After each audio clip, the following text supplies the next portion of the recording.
Welcome to another epic show. We empower people and inspire change. And here we are again on episode number 2, Misha, together with our epic show. This is exciting. I'm looking forward to it. We got another big show ahead here.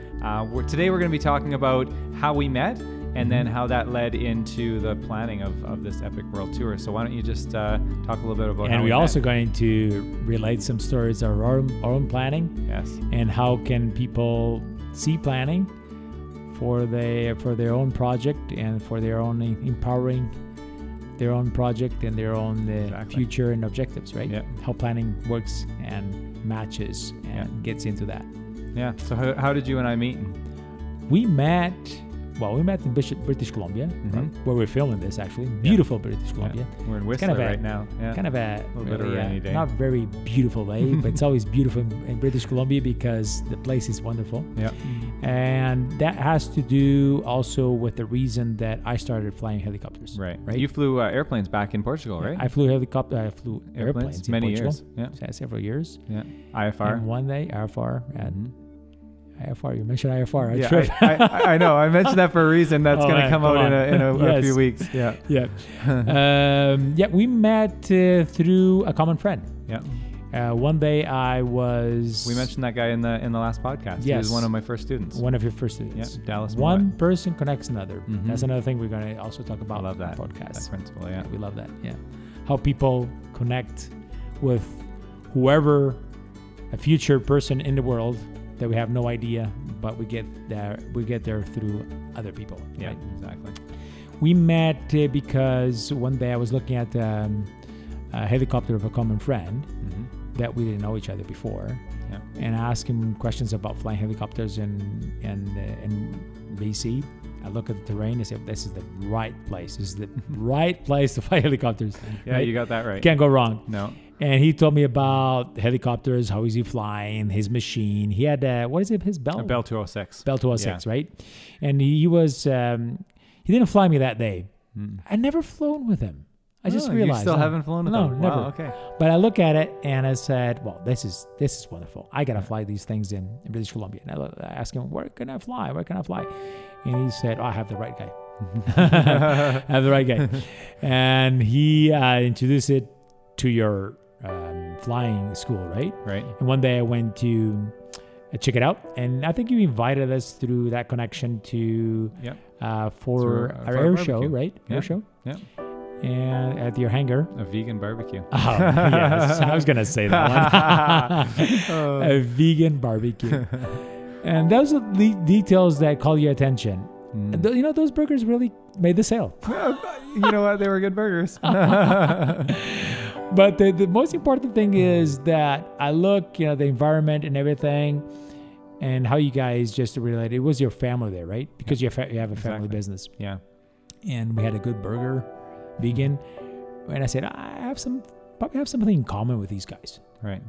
And you got to find, for big projects, we never knew that at that point I didn't know we were going to do a big project. No. But you plant the seeds, right? Yeah. Sometimes you plant seeds of different things that you didn't even imagine. Exactly. And you look at the plant, you say, where's the seed coming from? Yeah. Right? And the seed is because you have good soil. And I think the soil is common ground. Yes. There you go. Yeah, right? I like that. Common ground is common interest. Yeah. Right? And you have common interest. And I saw that we had common interest. And there was something there that made me comfortable with that. And I started flying with you. Yeah.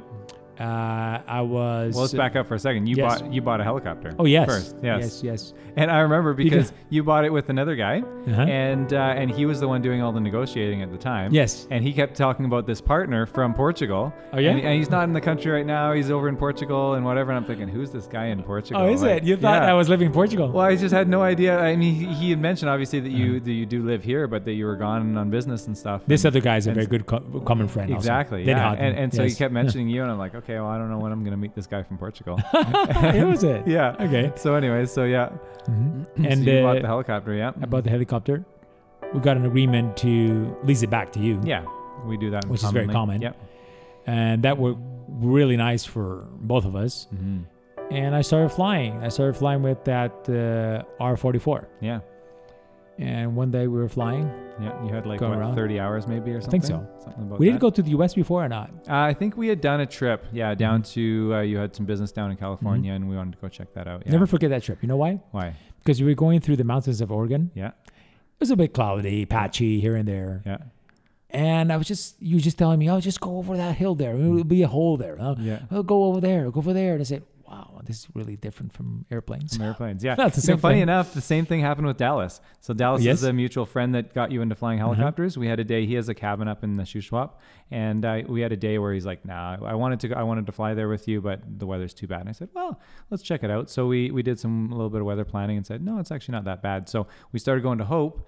And the ceiling Actually, started not bad. ceiling I heard started that before. the ceiling started coming down, and he goes, "No, let's turn around." And I'm like, "Are you kidding? This is beautiful weather. You know, we still have like 1,000-foot ceiling right now." He said turn around. And he said, no. But he was brand new at the time, right? He was just like a 30-hour student or something just as well. like me. Exactly. And I said, no, let's keep going down. So we get down to about 500 feet along the Fraser River, and we get to Hope, and it starts getting a little bit better. And we start going up to Fraser Canyon. It starts lifting. And within half an hour or something like that, we were flying in good weather again. And he's like, man, after the fact, he says to me, man, this opens my eyes to what helicopters are capable. So that's why he gave you that recommendation of like, you will not believe, because I remember the way you told me the way he talked to you about it. And it was that instance right there, that moment that changed it for him. So similar idea for you. Yeah. So we were flying, through the US. Same thing happened. Yeah. And after that, probably a couple of months later, it came to strike me again. I have a big project in my life. Yeah. I have a big project. Yeah. And now I'm in the correct machine. You didn't know this. No, I had no I was idea. in the correct machine. You were thinking with the about right this. guy. Yeah, you were And thinking I said, about this. okay, let me just pitch to this guy, see how he reacts. Because I didn't know if you were actually going to, think it was a good idea, or you say, you're crazy, man. Helicopters are going fly around the world. So when you said this wasn't just off the cuff, like just a fleeting thought, like, hey, I've always wanted to go around the world. You had pre-thought this? No, I pre-thought it, yes. Interesting. I didn't know that about that. Yeah, okay. I pre-thought it. I think I had I had thought about it before. Yeah. But I was looking for an opportunity to make sense to present it to you. Right. Because I didn't know the way you're going to react. Right. And I can remember the setting. It was somewhere in the mountains. Yeah. We were having a good day. Yeah. And it we were flying up was Shave just Lake, I think. Yeah, amazing scenery. Yeah. So I was imagining, okay, we're both having fun. You were teaching, I was learning. And I said, okay, well, that's it right now. And I said, well, you know what? I have the dream of flying around the world. I want to fly around the world. And the funny thing was, I said to you, yeah, I have the same dream. Like, I've been wanting to do this for maybe 8 years now or something. I just haven't had the opportunity. Like, there's no way I can do it now financially or take the time or whatever. And you said to me, let's do it. Like, you just looked at me with a big smile on your face and said, let's do it. Let's do it. And it was so just offhanded that I was like, I kind of laughed and I said, yeah, that sounds fun. And didn't think anything of it. And then you kind of followed up with, yeah, let's do it. No, I'm serious. Yes. Because, I think about things, and that's also a way of planning. I think about things for a long time. But when it gets mature in my brain, right? Yeah. So I feel like it's mature. It's there. The point is there. I don't want to waste any more time, right? It takes time to get to that decision. Yeah. And it's a very critical principle to have an idea, but to spend time planning that idea, and to know that that idea won't necessarily start today. It has to mature. There has to be the right weather. Yeah, the right weather. Right? Exactly. The right situation. The rain, the sun, everything. The soil. Exactly. And then when it's right, it's like, okay, now the time is right. Let's start this project. So the planning process starts actually before you are thinking about the details of planning. Exactly. What I mean by that, there's a time that you mature the idea. That you go back and forth in your brain. You think, do I want to do this? I don't want to do this. What are the advantages, disadvantages? Yeah. What are the risks?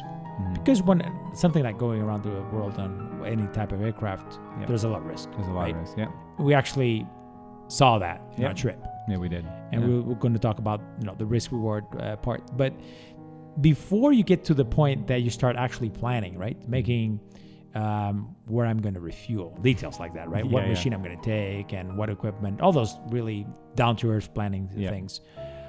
You have this decision-making process, and it depends on the project. And even if you want to start a company, right? Yeah. If you want to start a company, if you're employed and you make a decision, and you had that also a little bit because you were employed, you want to buy a business, or you want a business or start a company, and that measure of risk of, do I really want to do it or not? You got to mature that. Exactly. Right? That thought process has to go through your brain, and you got to see, and one day you get comfortable with it. So I got comfortable on pitching to you. Right. I want to go around the world, because the interesting thing for both of us is that idea started way earlier. For me, not nearly as early. So I had about 8 years prior, I had this idea, and I said to Amy, "Hey, Amy, I want to fly around the world in a helicopter someday." And you the did idea, tell her. and the idea, and I wanted to do it with her at the time. And so, we talked about it a little bit, and I was like, I did some basic. I took her seat. I feel bad. It's okay. Come no, on. because I didn't know that. We did some basic planning, and I was like, I'm not going to be able to afford this until maybe I retire or something. It's something that's so big. Maybe retirement. That's a relative term, maybe 40 or something like that. And so when I thought about it, it was like, okay, this is a plan, this is a dream, but it's not a dream that I can execute today or this year or next year or something. But it was something that was in my mind. So when you mentioned it, I was intentional about the idea was sparked again, and it was like, wait a second, I have the same dream. Whereas if I hadn't thought of that, if I hadn't made that goal, when you had said it, I would have probably just kind of laughed and went, "Oh yeah, that sounds fun." Sounds fun. Like lots of other people would say. Exactly. And then the conversation would die. You would sort of look at it and go, "Okay, well, I guess this guy is not the right guy. Maybe I'll keep looking," right? Yeah. And so I would have missed out on that amazing opportunity. But because I had sort of already purpose in my heart that was something that I was going to accomplish sometime, then when the idea presented itself, or the opportunity presented itself, I was ready to accept it. And that's a really critical life principle for business that explore on that. Tell me, what is it? So you set a goal, and you don't know all the steps that it's going to take to get there, right? But you start thinking about, okay, well, I need this, and all these puzzle pieces need to come together, but you don't know how they're going to happen. And so, and this is where you can read business books, and they can talk about, okay, you just set a goal and you start focusing on it and it'll happen, right? And I read those when I was kind of in the dark time of our business, where it was like, man, when are things going to turn around? Like, we're trying everything we can, but nothing's happening. And I was reading these books, and I was going, okay, they sound great, but nothing's happening. Like, we're trying all these things, and there's no more students, there's no more clients. And so you can get very easily distracted by thinking that things will happen quickly. Right? But not realizing that it's going to take time. Sometimes, usually, it's going to take time for those things to mature. But as things come along in your life, where there's an opportunity, if you have set the goal and you've worked towards it, and you're constantly working in that direction, when that opportunity comes, you're going to grab it because you're going to recognize it, right? Right, exactly. Recognize it. And recognizing is the key. So if you don't have the goal set and you don't have the steps in action, an opportunity can come along, because an opportunity doesn't usually come along in the form that you expect it to, right? So it's not like, here's an opportunity where somebody comes along and says, hey, I have an opportunity to get you 15 students a year for the next 10 years. And you go, oh, fantastic, let's just sign a contract and that's what I need, right? That's not the way it works, right? The opportunity could come along in the form of a YouTube channel. And that's an interesting thing in my last couple of years of history, 3 years of history in our business, where I had this idea to start a YouTube channel, and it was completely unrelated to my business, my work. It was just something that I was intrigued by. I liked making movies and creating and that sort of thing. And so I talked to Amy about it lots of times, and I'd love to do this, but I just don't think I'd have anything to do it with, or I don't have any content. I don't think I could be on camera. There's just so many barriers in my mind, and so I just that's a good point. You thought that you were not going to ever be prepared to be on camera, right? Exactly, because you had never done it. I'd never done it, right? And so I had so many reasons in my mind why it wouldn't work, and so I just kept dismissing it again and again. And Amy one day said, why don't you just try it? Like, what do you have to lose? It's free, right? Just go for it. I think you do good at it. And it was that inspiration that I was like, I really want to do it, but I don't know. Okay, let me just try it, right? And it was awkward when I started. It was super awkward, and but it had nothing to do with BC Helicopters. But I did it on flying because I was like, well, there's something unique. It's a small audience, but there's something unique that I do that some people might find interesting, right? And so I started doing it on flying and just the daily life of a helicopter pilot kind of thing. And so going back to planning, when you say that you were prepared for the opportunity, and I want to get back to that because when I said, let's go around the world and, I want to go around the world. And you said, I want to do it. Yeah. You want to do it? And I said, yes. Are you serious? Yeah. You asked me, are you serious? Exactly. And I said, yes. Both of us had matured the idea to be ready for the mutual opportunity. Exactly. That's the point. Yeah. Right? Yeah. Because I was a kid when I was dreaming about going around the world in a helicopter. Exactly. I was living in Uruguay, this right? Is fantastic. Yeah. And my parents were missionaries there. I was 13. Yeah. My mother was always telling me I should go to bed early. And that's a very good principle, by the way. It is, yeah. We have it on the inspiring side of things. Yeah, right? The resting part. Yeah. But then I was being told to do something that was very good. And I said to my mom, okay, I'll go to bed, but you can't stop me thinking. I was just a small kid. And my thinking process was very important to nurture my dreams. Yeah, because you had a very active brain. Exactly. I was trying to continue to think of something big that I knew that it will be a matter of time to get there. Yes. And that is a big drive when big projects in your life will happen if you put the effort and you allow proper timing. Yeah. I'm not saying everything will happen. No, right? For sure. Yeah. But you will put yourself in a circumstance, in a setting that will help and make it easier. Yeah, it will be easier to do. Yes. So I was dreaming about this, and we were reading these magazines. You remember Kid Planes magazine, right? Yeah. And this helicopter. Did I tell you what helicopter was it? Yeah, it was like a gyrocopter, basically. Gyrocopter. Yes. With two jet engines on the tips of the blades. Yeah. Right? Yeah. And now a friend that is helping us to write the book. Yes. He interviewed me the last time. He interviews you also, right? Yeah, back and forth exactly, with things about your past. And yeah. I remember so many details of that story, right? Okay. The more you talk about it. Yes. So it was these blades, these jet engines on the blades. Yeah. He actually went and researched. Oh, okay. Right? Yeah. And he found the helicopter. It's Yes. I think it's called a Mosquito, something like that. Yeah. And I was just there laying down and thinking, oh man, wouldn't it be wonderful to just fly from Uruguay to South Africa during the night? That's so the best part is during the night. As a kid, you don't think about why. It was during the night because it was going to be more isolated. I like isolated places, right? Yeah. We're in Russia, flying all over. Alaska, I just love it, right? For sure. Yeah. And my brain, I just said, it was so naive as a small kid. Yeah. But I wanted that experience of flying by myself, which doesn't make any sense for me now. No, I know. I don't want to fly solo. We talked about that on the trip. Neither of us wanted to do this trip by ourselves. I don't want to solo. Doesn't make any sense for my personality. No. But at that time, I was just dreaming about this and it inspired me, okay, I want to do this someday. So when I pitched to you, I told you about it and you reacted so easily, yes. I said, wow, this is serious. Yeah. But you didn't think that I didn't think it was serious. No. Yeah. And so it actually... I think I questioned you a couple times immediately. Like, are you serious? And he said, yeah. Yes. And I said, well, I don't know. Like, it's for me, it's not the best time financially. Whatever you said, I'll sponsor it. And I was like, well, wait a second. It was kind of like it was almost a trigger going back to my uncle, right? Saying, yes, I'll be willing to sponsor this, right? Like, I'll go for your plan. And I was like, whoa, okay. It was a win-win, because how come? I didn't see the win-win. I just saw my win. Yeah. But I think it was in the end, yeah. But then I remember for the next couple flights or something, I would sort of be like, so when are we going on this trip? Should we set a date kind of thing? And I was basically just lobbying to see if you were still serious, right? Yes. And you said, yeah, let's set a date for this. Yeah. And so, we planned, I think it was 18 months after. Yeah. I imagine it was autumn of the previous year. Yes.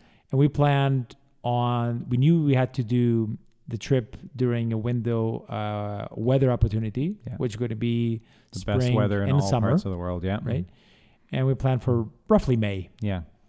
So we kind of set a date. We set a basic right? date. Yeah. I think the date, interesting enough, I think the date we set was May 15 originally, and it ended up being May 1st. So we were within like almost 18 months prior, we were within about 18 or 15 days of the intended set off date. That's so and there was awkward. a slight difference only because of something, but because I think now, well, it's very hard. It's mathematically impossible. But if we have departed 15th of May, don't think about we that. probably have not had a delay, right? No, I don't know. True. But we can't think about those things. No, we wait don't a know. second. But Florida would have been a challenge. Here's the critical thing. So we don't want to delve too much into that right now, but everything on this trip had its purpose, but we didn't see it until after. And that's the beautiful thing. And that was the beautiful thing that's why we started realizing that this 96-day trip was a condensed version of a life, because in a lifetime, things happen, but they're usually over a long period of time, months or years or whatever. So you don't typically take the opportunity to reflect on that situation and say, oh, that's why that happened, right? But in this situation, everything happened in such an intense amount of time, so short, we could sit there a week later or 2 weeks later and reflect back on the previous 2 weeks and say, wait a second, something that we struggle with so hard mentally because there was a delay in something or because whatever, there was a purpose for it. And so when you say, yeah, well, if we would have just left 2 weeks later, that would have made Pakistan easier, which we'll talk about. Right. But yeah, things like Florida or Cuba or different things like that just wouldn't have worked, right? We had a storm chasing us. Yeah, exactly. In Florida. Yeah, exactly. So if we would have gone 2 weeks later, we would have actually had a storm right there. And probably waiting for it. There was we would have been waiting. Yeah.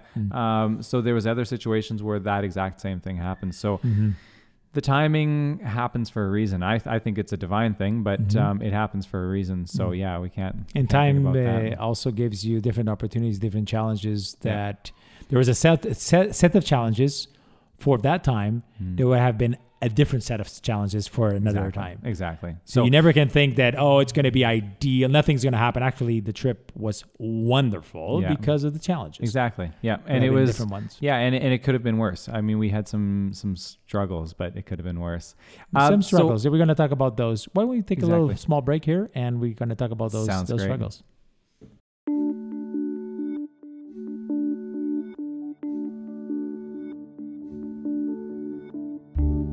Okay, so something I think we should start talking about now is the importance of people in our lives and the connections that we make with them, and then how they're going to affect us in the future. Because I think we meet people all the time, and this is a principle we'll talk again about many times, but we don't always realize how impactful or instrumental they're going to be in our future, right? And so one person that I think was that way for us was Peter Wilson. And so when you first you did some research and you found who he was the person that went around the world last, and he actually did the exact same route that we wanted to do. When we saw his route, we were like, wow, this is exactly what we wanted to do. So I was going around researching because you got to find out, who has done it successfully, who has done it, has had any issues on it, as we have mentioned. And I saw that Peter was going actually around the world when at the time, yes, right. And he had a website and he had a Facebook page. So I sent him a message on Facebook. Hey, Peter, you're going around the world. We want to do it. Yeah. Will you be able to give us some advice and hints? Could we connect and talk a little bit about it? Yeah. He took a little while to respond, and I know why. Now we know why. He's going around the world. He can't reply to all the messages. No, right? No time. We had no time to reply to anybody. But he was pretty fast, considering that he was pretty fast. Probably a couple of weeks after he replied to me, and he said, "Well, I'm ending it, and I'll reply to you when I'm finished." Yes. His first email, he was super nice, but also testing. Are you guys real or not? Right. Right. And we've seen that. Yes. Yeah. People have emailed us too afterwards. Like, are you sure you want to do this? Are you sure are you serious about it? Yeah. Then he gave us a lot of very good advice, and going around the world on a helicopter, you got to have four or five big things. Then inside of each one of those, you have so many details. So many. Right? Yeah. And I'll let you continue on that conversation, but I just want to talk about just the idea of mentorship, right? In life, you can accomplish so much more if you have people that can mentor you through things that they have accomplished and you want to accomplish a similar goal. So that's a principle that I've learned the hard way in business. That when we bought BC Helicopters, we had a couple of mentors, good friends of ours, and business people, and they had told us things as we were looking at the purchase and all the stuff, and some of it we didn't listen to. We thought, no, we know better, and so we didn't go with their suggestions, and we paid for that. So go ahead and continue on. Yeah. No, that's a very good point. The people that actually guide you through the process of planning. Because if you do planning by yourself, you're probably going to be able to do it, but you're going to do a lot of mistakes. It's going to make more mistakes, and it's going to be harder and longer. Yep. And Peter for us was critical because he gave us the contact of Gaze. Yeah. Gaze is the nonprofit that organizes all the logistics and authorizations to go around the world. Adventure flights. For general aviation adventure flights and ferry flights. Yeah, General Aviation Support Egypt. Basically. Exactly. Yeah. Great guys. And he connected with them. Then he gave a lot of good advice about equipment, what we needed. Yeah. Remember all those dry suits? Oh, man. and just getting, and simple things like that, where, you can go on the internet and you can look at dry suits, for example, and there might be 10 options in front of you. You have no idea, right? Exactly. You don't know what to get. And so it's like you're trying to look at reviews and whatever. But if you have somebody that has just used something and it worked for them and it was good for them, and they can just give you the suggestion, here's the link, this is the best one. All that work's gone. So instead, you don't have the guesswork, so you can just click it off from your brain. You just tick the box and say, okay, that's done. And you still do your own research, but what I did, and that's just building what you said, because he gave me a brand, and that brand, I searched for it, and then I saw other competitive brands around it. Yes. And I reconfirmed that his choice was the best. Exactly. Right? Yeah. Yeah. But because starting from scratch on analyzing all the possibilities, there's so many, and even the specialization of the dry suit. Yeah.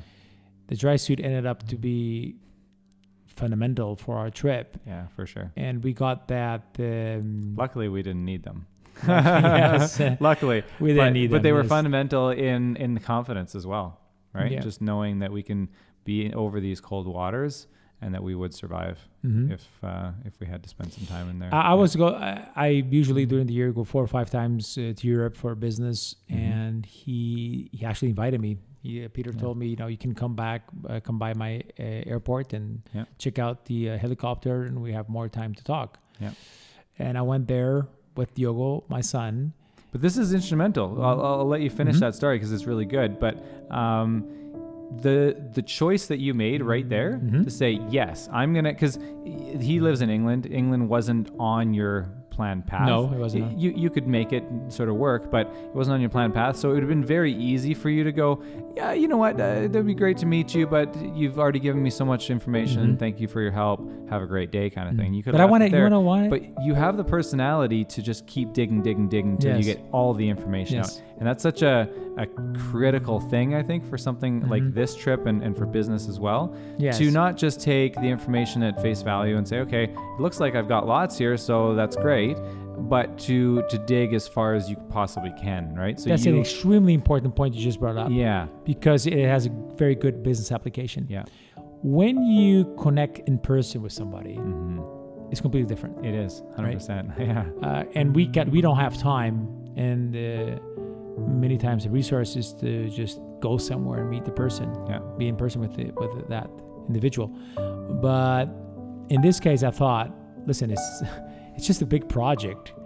Obviously, I have to go to England because, I mean, we're going around the world and I have to prepare this. Yeah. And meeting the person, and then you get that personal contact of confidence and trust between the two of us. Yeah. And then the details he showed me on the helicopter, how it worked and how his tools applied on different circumstances. And even, remember that we covered... Yes. We made visors basically for the bubble that we could stick on there with. He told me right away, you're going to be with a lot of sun exposure. Yeah. You can't survive without this. Yeah. You need this. And he was right. He was right. He was right. We had air conditioning. I brought this idea. He had air conditioning, which was amazing. But without them, oh man. So he showed me his setup. Yeah.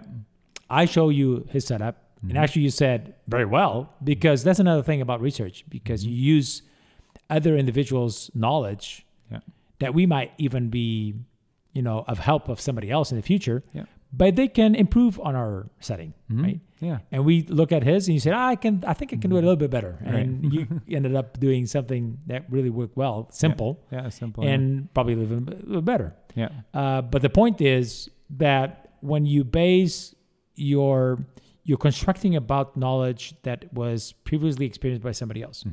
And then you try to improve it on top of that. Exactly. And we did a couple of things that probably improved on his, and somebody else is going to do a trip that's going to improve on ours, right? Exactly. That's the whole point, that you base your research and your planning is we went far ahead being advised by somebody that did it. Yeah, exactly.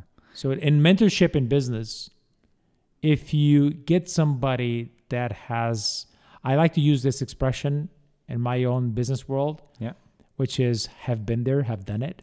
Yeah. Okay.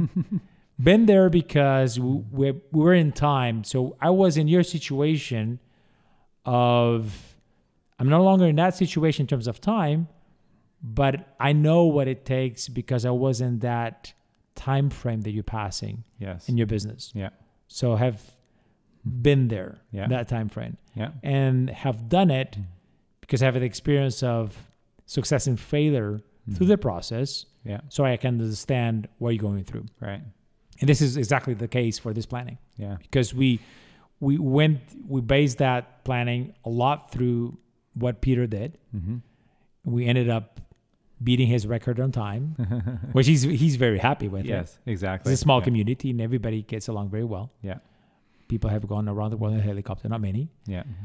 So the planning was prepared on somebody else's knowledge prior. Yeah, exactly. And we did the boat, the dinghy, the dry suits, the iPad, which programs folders, to use, what navigation. Yeah. We didn't take his advice on the navigation. There was one. Part. Yeah, there was one. Yeah, that we decided not to. Well, actually, Peter told me this is a good point because Peter told me, foresight will never work. Yes. Forget foresight. You need this, and this, and that. And it looked a little bit complicated. If Peter hears this anytime, I'm sorry, Peter, but I think our navigation setting was much better. It was great. It was navigation really applications. Yeah. Because he had a couple of them. He had HD Runway and Garmin and several backups. We had a good backup, which was our GPS. Yes. We had 795. Yeah, we had so many backups. Right? Yeah.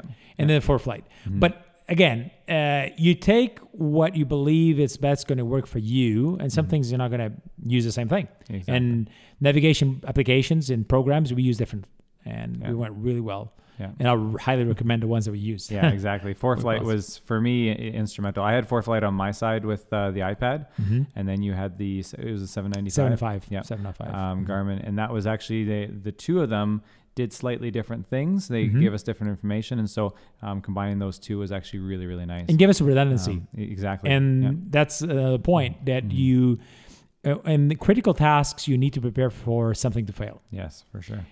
We didn't have failure on our navigation systems, but I remember a couple of times. Remember that when my 795 was rebooting automatically in the most inconvenient times. Updating software. Yes. just randomly while we're flying through busy airspace, it just starts updating software. And you can't control it. Probably there is a functionality there, but I never remember to check it out. But it just said, okay, now it's updating firmware, right? And you go into airspace, you get what I'm going to do. Yeah. But ForeFlight was working, right? Yes, exactly. So we never had a situation that both were not operative. Or one of them would drop a GPS signal. It would just start flipping out, like both of ours, but not at the same time. And we had a third GPS backup that was mounted in the aircraft as well, installed in the aircraft, the Garmin 420. And we had another iPad, by the way. And we had another iPad already ready to go. Yeah. So we had many, but so one of ours would just start all of a sudden showing us that we're going east, but we're actually going north, and it would just kind of jump around a bit, and we're, whoa, what's going on? And we look at the other one's rock solid, right? And we have a third one, and that one's rock solid. That happened with ForeFlight, remember? Yeah, with both. It was in actually, Russia, I think, right? Yeah, both mine and yours, different times. Crossing the Bering Strait, I think it happened to yours. That was an interesting one. Yeah, I think the GPS was trying to figure out what to do with that time change. Yeah, oh, yes, that was an interesting one. Exactly. Yeah, as we crossed the international date I line. did the same thing, So the redundancy and planning. We had to plan for quite a bit of redundancy. We had to plan for fuel. Yes. Fuel, we had many legs, about 110, 115. I didn't count at the end how many were. Yeah. But planning was about 110. Changed a couple. We changed a couple of them. And the fact that the endurance that we had in the helicopter was not enough to do the legs that we had to go through. Yeah. We had to choose some options on the extra fuel tank. Yeah. So we did all research, what was possible, what was not possible, how it was installable, and everything. And that we went through quite a bit of stress at the end, right? Yeah. Because at the end we had figure out what is it coming, not coming, or how much time we have to install it. Exactly. We kind of overlooked one major piece of equipment. What was it? The aircraft. Oh, yeah. So in the beginning, you just had the R-44. Obviously, in our company, we were leasing it from you, so we had the R-44. Mm-hmm. So I think the initial thought was, let's do it in an R-44. And people have done it. And we could have done it because other people have done it. But man, I think within a very quick amount of time, we sort of both started thinking, we should do this in a turbine. Yes. And so we started, and I was doing a lot of research on what the best thing was, and the R66 seemed like by far the best option. You told me about it. And yes. Yeah. I think a 66 could be a good option. Yeah. Then it clicked in my mind. When I clicked it, I said, we can't go into 44. Yeah. Gotta find something else. Exactly. And I remember so glad that we chose that. One time I was leaving a hangar. Yeah. Your brother was about to take off on the Schweizer or the 44. I can't remember. Yeah. And I showed him the picture of the actual aircraft that we ended up buying in Florida. We ended up, both of us to pick it up. Yes. The November 26 uniform Papa. Yes. You up. 26 up. Right. And I saw that the picture has floats. Yeah. Has air conditioning. Yeah. Low hours. Looks pristine. Yeah. It's in Florida. The price was competitive. Yeah. I thought, man, I got to get this. Yeah. So I went to show your brother, right? Hey, Sancho, what do you think about this? Going around the world. He said, yeah, I think that's the one you need. You got to get that one. But he told me later he was not serious. Oh, really? He thought I was not serious. That's awesome. He's not going to buy a 66 for sure. Yeah, exactly. But we are the type of personalities where we just fix something in our brains. We got to do it. And that was an interesting thing. We knew, I don't think we thought the seriousness of it, but we knew that obviously the 44 that we had didn't have floats. Mm-hmm. And so it was like this debate of, do we need floats? Yeah, we should probably have them. Legally, we don't need them, but it would be a good idea. It was the best decision. Man, I can't believe we even dreamt of doing that without floats. Sorry, Peter. How come? Yes. How come can you do the trip without floats? Oh man, looking back, I couldn't imagine being that far over water, especially the icy water, any of it. We went through a lot of stressful legs. Mm-hmm. Yeah, and we had the raft, but just the idea that if something went really wrong, that you could just pop the floats, land on the water, pull out the raft, and just hop in your raft. It was the ultimate resource. That it's there. And that's an interesting principle that was critical for the minute by minute decision making in some of our really hard times on this trip, is thinking, always having backup plans. So you have plan A, you have plan B, but then you got to go to plan C and plan D. You gotta have a lot of plans when you're doing something that's this intense, right? Mm-hmm. And so for me, it was always, I don't know what letter it was, but it was always backup plan. Things go really wrong, we have those floats. I don't want to use them, but we have them. We can pop them. We can hop into the life raft, set off our ELT, and somebody's going to come looking for us, right? And talking about backup plan. Yeah. I mean, we did have some occasions that we had to deploy our backup plan, or at least be ready for it. Yeah, you have to have a backup plan. And Greenland was one of those long days for us. Mm-hmm. And we're going through all that flying. And I remember that we really had a very critical backup plan, which is going to be to land at the coast. Yeah, exactly. Land at the coast of Greenland. Exactly. Middle of nowhere. Exactly. And we had to pre-think already. Are we going to continue out over the water into this bad weather, or are we going to turn towards the coast? But the interesting thing about turning to the coast was that if we decided to do that, we wouldn't make it to our final destination. We wouldn't have enough fuel to make it to the final destination. So we would actually end up running out of fuel, or just land and spend the night out in the middle of the wilderness. But it would have been much better than crashing. That's true. Exactly. So that was a very good lesson about backup. Yeah. But we pretty much covered a lot of the good planning that we had for this trip. Yeah. So we're wrapping up our episode now. Yeah. But as a summary, I think that the building up and the foundation where you build your planning from. The fact that you are improving, you're trying to improve something that was already done by somebody else. Yes. Is very important, for this trip and also for running your own business. You always use a foundation where you take the planning from. Yeah. And that expertise for us was critical in our businesses and also on this going around the world. And the fact that things take time, this project has many years of planning and different intensities, different slices of that planning. Yeah. But you really have to consider that big projects take a lot of time. Don't rush things. Yeah. Be prepared for it. Be really think that things will evolve and take time to achieve the big goals that you are embracing in life. Right. Exactly. Those are the critical elements that you want to be careful and to plan. Well, we have pretty much ended, but before that, I am just remembering that in the planning, when you plan for business, Excel is your good friend, right? Everybody loves Excel. Exactly. You can input anything in there. You're planning, you're doing your business plan and just doing your forecasts. Yeah. And that good friend accepts anything. Those numbers are shining bright right there. But what you should always count is cut your revenue in half and double your costs. Yeah. And in this trip also we had to cut the revenue in half, not in half, but a little bit, which was going to be the time we planned. Yes. We had some buffer for that. Yeah.